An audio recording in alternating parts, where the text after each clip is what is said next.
हूँ अभिषेक मिश्रा और आज की इस वीडियो में हम लोग देखने वाले हैं 11वीं कक्षा की प्रश्नावली 2.3 के बेसिक्स और उदाहरण। यह बेसिक्स का वीडियो भी दो पार्ट में बनेगा, पार्ट 1 और पार्ट 2, क्योंकि ये एक लंबा टॉपिक है और लंबा कम है, इसको लंबा बना के पढ़ाया जाएगा।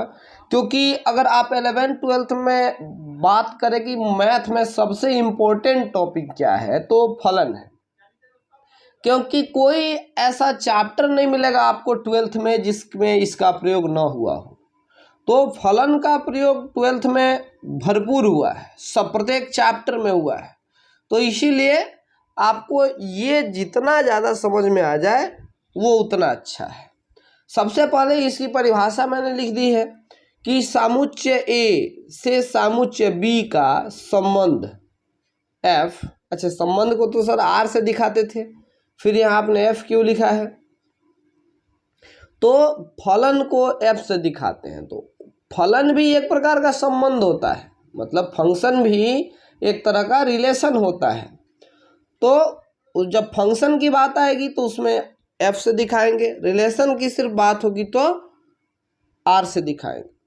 फलन सर संबंध होता है तो फिर हम लोग संबंध ही क्यों नहीं पढ़ रहे हैं? देखो, संबंध होता है लेकिन ये एक विशेष प्रकार का संबंध होता है, प्रत्येक संबंध फलन नहीं होता है।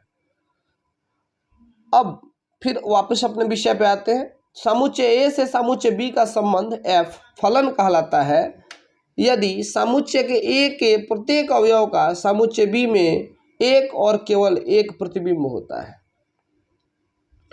अब देखो कि ये बात पढ़ के तो आपको बिल्कुल समझ में नहीं आई होगी। इसको समझाने के लिए मैंने दो एग्जाम्पल्स यहाँ लिख लिए हैं, ए और बी, जिसमें हमें दे रखा है पहला क्वेश्चन कि ए बराबर 1, 2, 3 और बी बराबर 4, 5, 6, 7।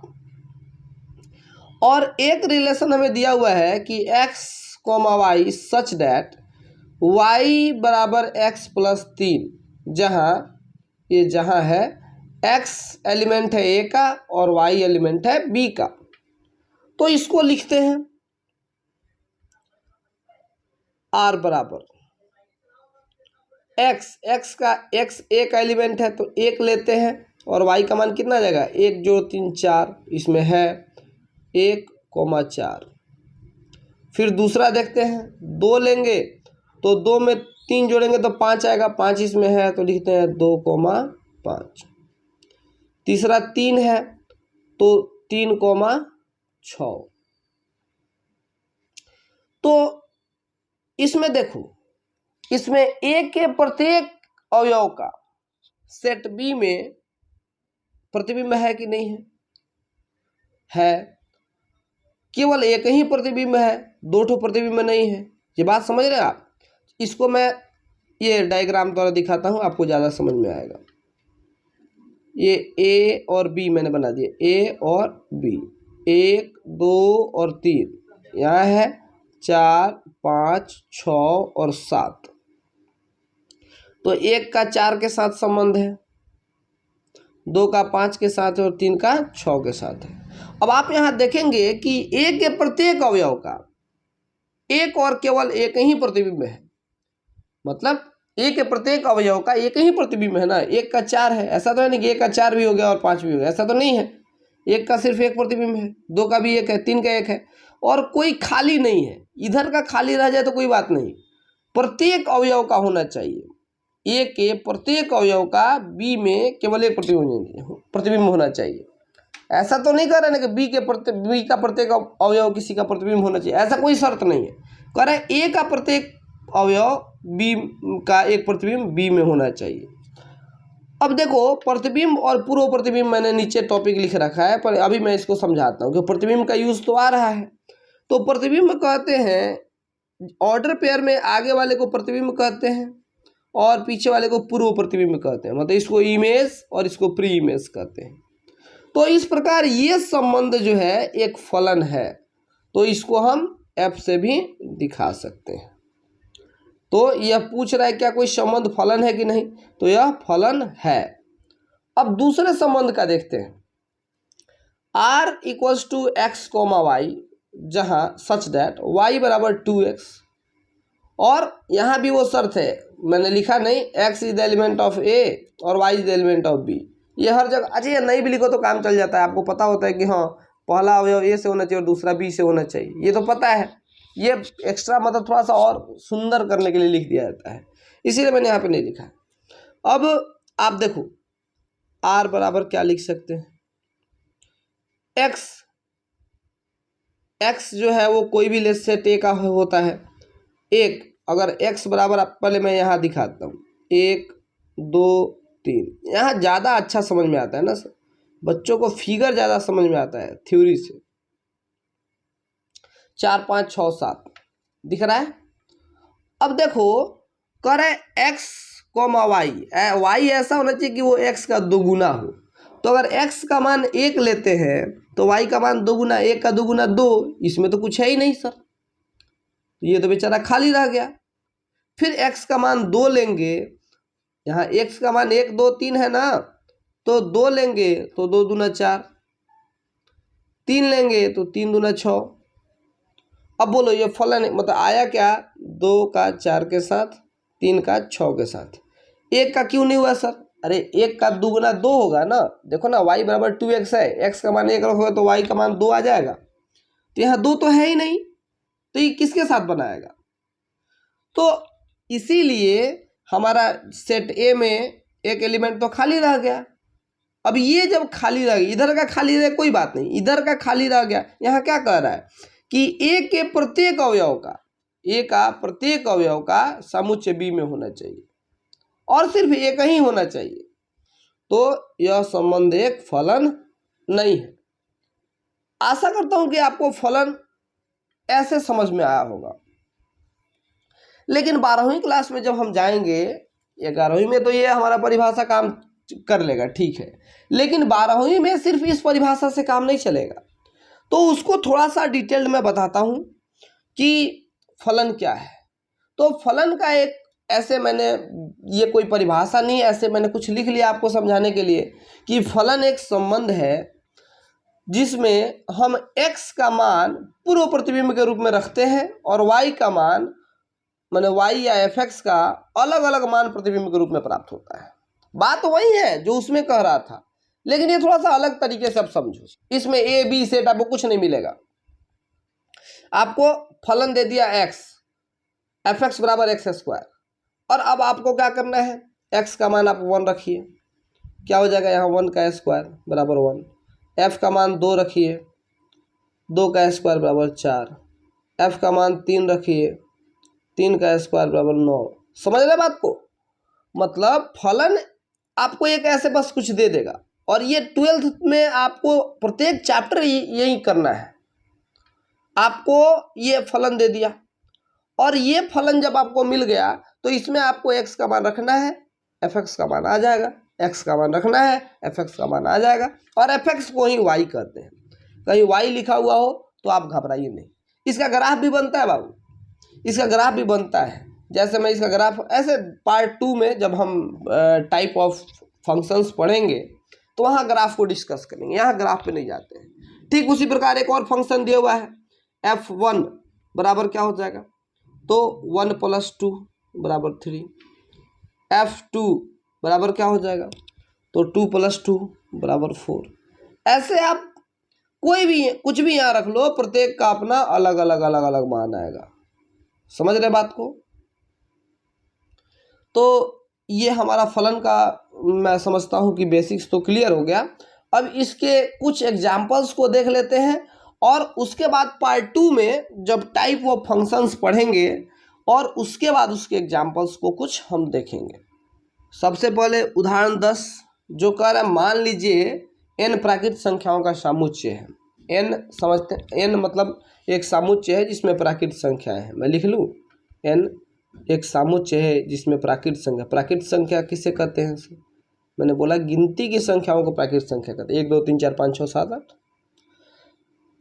परिभाषित एक फलन संबंध r इस प्रकार है कि r बराबर, यहाँ r बराबर x, y such that y बराबर 2x, और क्या दिया हुआ है, x और y both belongs to natural number, मतलब x और y दोनों नेचुरल नंबर है।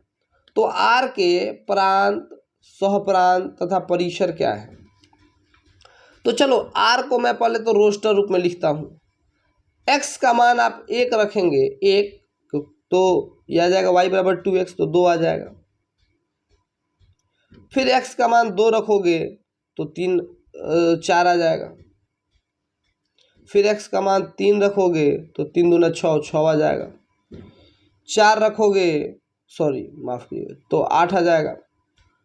5 रखोगे तो 10 आ जाएगा। 6 रखोगे तो 12 आ जाएगा। समझ रहे बात को? और ये तुम अनंत काल तक लिखते जाओगे फिर भी खत्म नहीं होगा। तो इसीलिए मैंने इसको डॉट डॉट डॉट डॉट करके दिखा दिया। ये रोस्टर रूप में लिख पाना तो संभव नहीं है। समझ गए? अब कह रहा है प्रांत, परिसर और प्रांत, सह प्रांत और परिसर ज्ञात करें। तो मैंने आपको बताया था प्रांत क्या होता है। प्रांत कहते हैं कि जो हमारा रिलेशन मिला है उस प्रत्येक रिलेशन के पहले एलिमेंट को प्रांत कहते हैं। तो 1 2 3 4 लाइन से आते जा रहा है, तो लिख देंगे 1 2 3 4 डॉट डॉट डॉट डॉट। इसको हम ऐसे भी तो लिख सकते हैं नेचुरल नंबर। ये सब नेचुरल नंबर ही तो है, हाँ, प्रत्येक नेचुरल नंबर आएगा। फिर परिसर देखते हैं। परिसर क्या है? तो परिसर आएगा 2 4 6 8 10। समझ रहे हो? डॉट डॉट डॉट डॉट, माफ कीजिएगा यहाँ डॉट देना मैं भूल गया। डॉट डॉट ये बढ़ता जाएगा ना, 10 पे रुक थोड़ी नहीं जाएगा। फिर 5 रहोगे 10 आएगा, 6 रहोगे 12 आएगा, 7 रहोगे 14 आएगा, ऐसे सब बढ़ते जाएगा। तो ये क्या है? ये सम संख्या है, सम संख्या है। इसको इवन नंबर कहते हैं, है ना। परिसर क्या आएगा? सम संख्या। प्रांत क्या आएगा? प्राकृत संख्या। और अब सह प्रांत देखते हैं। सह प्रांत क्या है? सह प्रांत कहते हैं सेट टू बी के प्रत्येक एलिमेंट। तो आपको यहाँ दिया हुआ था कि ए और बी दोनों नेचुरल नंबर है, तो सेट बी का प्रत्येक एलिमेंट मतलब यह भी प्राकृत संख्या आएगा। और प्राकृत संख्याओं को एन से दिखाती है तो आपको मालूम ही है। अब उदाहरण 11 करें, नीचे दिए गए संबंधों में से प्रत्येक का निरीक्षण करें और प्रत्येक दशा में कारण सहित बताएं कि क्या यह फलन है अथवा नहीं है। ठीक है, हम प्रत्येक का निरीक्षण करेंगे। एक काम करो, आप ना एरो डायग्राम बना लो। यहाँ से निरीक्षण करने में बहुत मजा आता है, मतलब सुविधा होती है। तो यहाँ पहला अवयव है 2 3 और 4, और दूसरे में है 1 1 और 2। तो 1 और 2 लिखते हैं। मैंने कहा था कि एक अवयव सेट में 2 बार नहीं होता। अब 2 का 1 के साथ, 3 का 1 के साथ, 4 का 2 के साथ। अब आप बताइए कि ये सेट है, मतलब फंक्शन है या नहीं है। बहुत सारे बच्चे सोच रहे होंगे सर फंक्शन नहीं है, क्योंकि हमें दिया हुआ था कि प्रत्येक अवयव का केवल 1 होना चाहिए। तो मैं आपको कहता हूं कि ये फंक्शन है। ये कैसे सर? अरे क्या परिभाषा क्या थी कि प्रत्येक अवयव का, मतलब सेट ए के प्रत्येक अवयव का बी में एक प्रतिबिंब मिलना चाहिए। तो मिल तो गया, 2 का 1 मिल गया, 3 का 1 मिल गया, 4 का 2 मिल गया। अब ये थोड़ी ना कह रहा था कि प्रत्येक का अलग अलग मिलना चाहिए, प्रत्येक का 1 मिलना चाहिए, तो मिल गया। अब दूसरे पे आते हैं, दूसरे का भी डायग्राम बनाते हैं। दूसरे में क्या है? 2 2 3 4, मतलब 2 3 और 4। यहाँ क्या है? 2 4 3 4, तो 2 3 और 4, 2 4 3 4 सब आ गया ना। अब देखो यहाँ का 2 का 2 के साथ, 2 का 4 के साथ। देखो अब बाकी मत बनाना। यहाँ हमें दिख गया कि ये फंक्शन नहीं है। क्यों नहीं है सर? यहाँ एक ही कारण भी बता देना, कारण बताना है ना। एक अवयव के 2 2 ठो प्रतिबिंब आ गए। मैंने क्या बताया था कि ए के प्रत्येक अवयव का सिर्फ एक प्रतिबिंब आना चाहिए, लेकिन यहाँ तो दो का ही दो ठो प्रतिबिंब आ गया। अब बाकी आगे क्या देखें, यहीं पे पता चल गया ना कि हाँ ये फलन नहीं है, तो आप यहाँ से इसका कारण लिख लेंगे। ठीक है, अब ये थोड़ा बड़ा है तो मैं बड़ा डायग्राम बनाता हूँ, ए का और दूसरा बी का। यहाँ है 1 2 3 4 5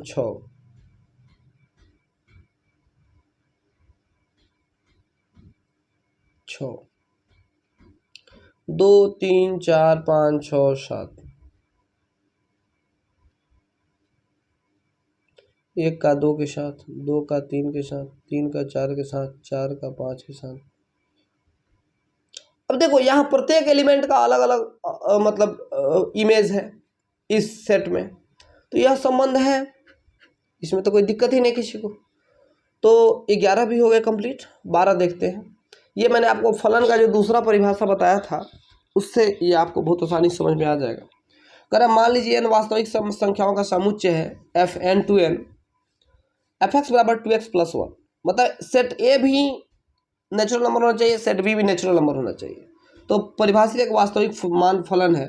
इस परिभाषा का प्रयोग करके नीचे की सारणी को पूर्ण कीजिए। ठीक है, y को ही एफ एक्स कहते हैं, मैंने आपको बताया था, और एफ एक्स बराबर दिया है 2x + 1, तो क्या होगा, x का मान 1 रखना है पहले, f1 दिख रहा है, f1 बराबर, तो यहाँ का 2 × 1 + 1, तो 2 एकम 2 और 1 3, यहाँ f2 रखेंगे, आप अलग अलग निकाल लीजिएगा, मुझे तो बस सारणी पूरा कर रहा है। तो 2 दूना 4 और 1 5, 3 रखेंगे तो यहाँ 2 3 6 और 1 7, 4 2 चौके 8 1 9, 5 रखेंगे 2 5 10 1 11, 6 रखेंगे तो 12 मतलब 2 6 12 और 1 13, 7 रखेंगे 2 से 14 और 1 15, हो गया, इतना ही तक निकालना था।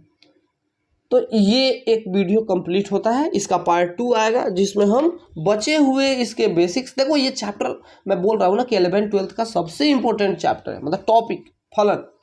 ये कोई 12th का चैप्टर नहीं है, और आगे भी 11th में आपको कोई ऐसा चैप्टर नहीं मिलेगा जिसमें आप फलन का प्रयोग, आगे त्रिकोणमिति पढ़ने वाले हो ना, उसमें इसका प्रयोग है, हर जगह फलन का प्रयोग है।